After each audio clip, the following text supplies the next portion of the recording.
Hello, and a very warm welcome to all of you out there. It's amazing to really connect with like-minded audience. What we'll do today is that we'll spend a few minutes, at least that's what I would want to exchange my thoughts with all of you on, is on the GenAI. It's such a talked about subject. Everybody talks about GenAI. Gets discussed in boardrooms. It gets discussed at chai ki tapparis. It gets discussed almost everywhere with so much of things happening and so much of buzz around, all the digital subscriptions that one would have where we talk about what's happening and the agentic areas are coming in. But I think let's try and spend a few minutes as to what has happened, what are some of the very worthwhile use cases that have gone live, and what is that we can absorb and take it forward when we go back to our organizations or for that matter, our businesses to see how we want to use it.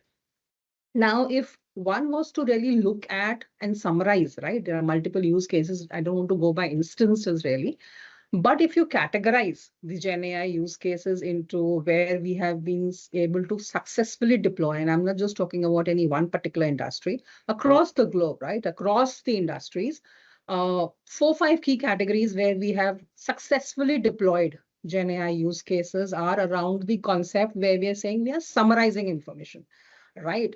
A lot of policies, a lot of documents, a lot of information which is available, which traditionally takes a lot of time for us or for any unit in a company or a business to, absorb, and put it all together and come out with the findings. Has been taking time traditionally, and GenAI really bridges that, gap of the speed to in terms of bringing out the information out faster and more meaningful. So summarization of various kind of information, whether it is your SOPs or your policies or your research document or your financial studies or your investments, it's really easy and faster. The second category that I would like to really talk about, and this is where I think a lot of us will be able to relate, is where we are then synthesizing this information, right? Where we are saying that we have a lot of input information coming in. It could be verbal, it could be in writing, it could be all across the various digital ecosystem. Now we want to synthesize this into making some meaningful content. So if if you look into your own organizations, your own businesses, your friends and colleagues, one space where we have really had a fast uptake on this is where we are able to create a lot of content, meaningful content, interesting content at a click.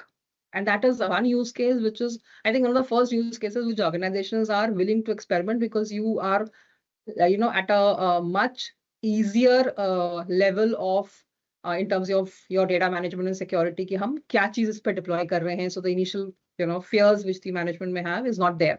So creating content is one space where this has picked up really fast. So all the organizations or the marketing functions, even if the industries are not related, is where this has been really amazing.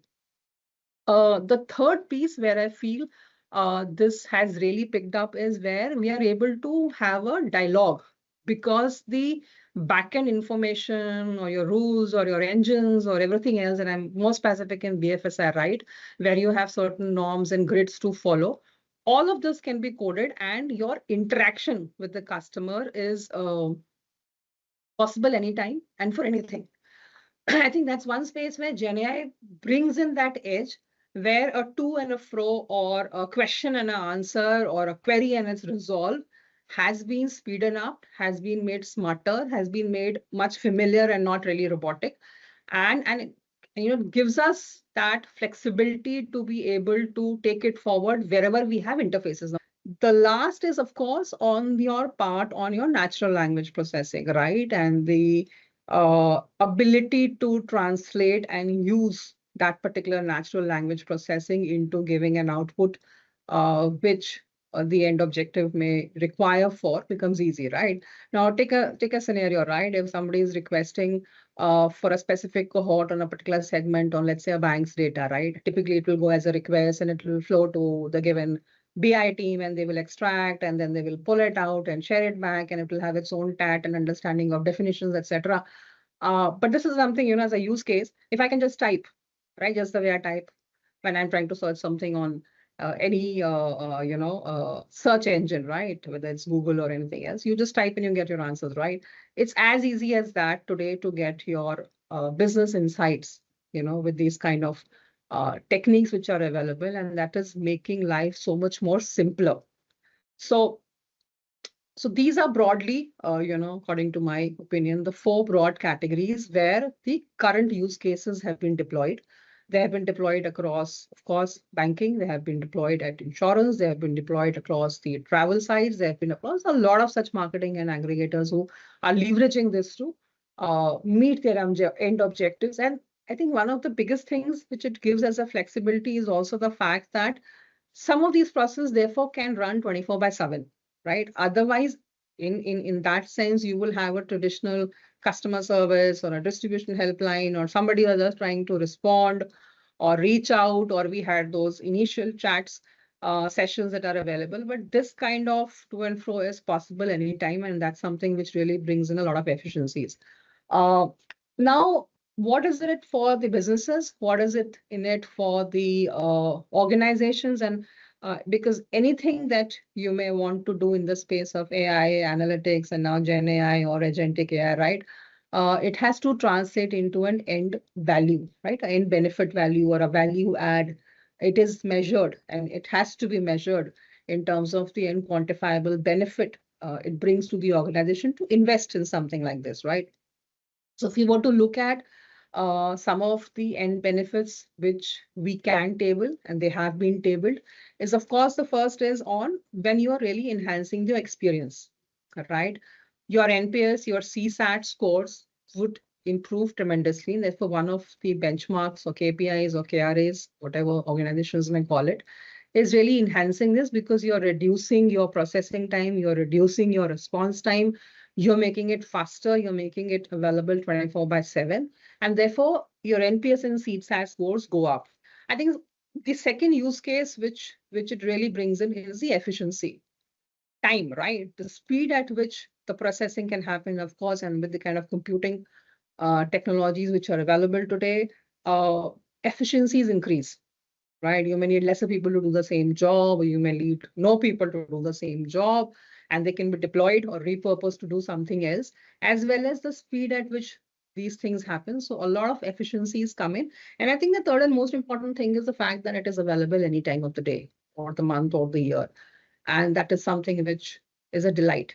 So if we were to pick up BFSI banking, or if we were to pick up insurance for that matter, right? You have a very good use case of GenAI at the time when you are trying to prospect. When you are trying to prospect, your natural language processing abilities and the fact that you can use the backend engines to also hyper personalize from a perspective of n is equal to 1 to be able to give out an offer or specific offerings for a customer at the prospecting stage. That's one use case, right? Then when you're trying to onboard the customer, when you're trying to onboard him, how easy and simplified his journey you have made, and the fact that he can purchase anytime. So that's the second space where we are able to deploy Gen AI techniques and make the onboarding process of a customer very simple. The same goes for a distribution onboarding. You're cutting short the journey and the experience being enhanced for a customer or distribution to be onboarded to your organization or your business. The third is when you are assessing the risk, right? Whether it is from a credit card perspective or insurance, and within insurance, the multiple type of insurances that we have, a lot of GenAI use cases are there when you're able to process everything and come to a conclusion of underwriting the risk at a much faster pace and a more vigilant one. So that's the third space of deployment. Once you've onboarded the customer, there is endless use cases when you are trying to engage, right? Hypothesis says and has been substantiated that uh, customers who are more engaged with you would end up buying more products from you, whether it's the same category of products or within banking, different line of products that you would have. A more engaged customer is a more profitable one because you can then draw your CLTV across, which is customer lifetime value across, and therefore get a better share of wallet from the same customer. So your CLTV rises when the engagement is better. And with this at the back end, the kind of interactions and engagements you can do with your customers is endless, and you can actually calendarize it without having to worry whether these things will happen at a particular sequence or not. So those things are really great, and that's how the engagement happens. And then, of course, there are other elements of when you're trying to customers maturing or customer has payouts due or there are monies available in his account, and how do you want to leverage it further? There's a lot of upsell, cross-sell opportunities. When it comes to insurance, there's a lot of work on the persistency side, which gets sort of streamlined with these kind of techniques. So right up to the claim stages, actually.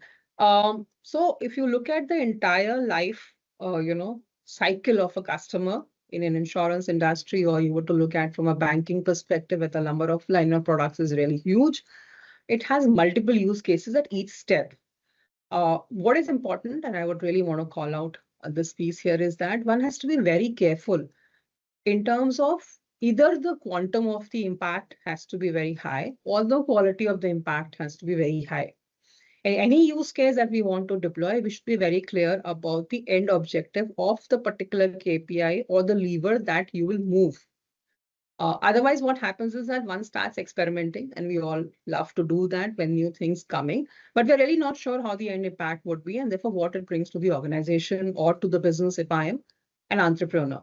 So keeping that in mind, I think one should venture into this space with careful steps, and the established use cases are already there for us to go forward and replicate. And there is a lot of more things which are opening up, more from a BFSI perspective, where the use cases and there are a lot of white spaces available when it comes to a lot of external ecosystem data to be deployed and used, which is what is our next step of evolution in this space. And we really look forward these things to growing up.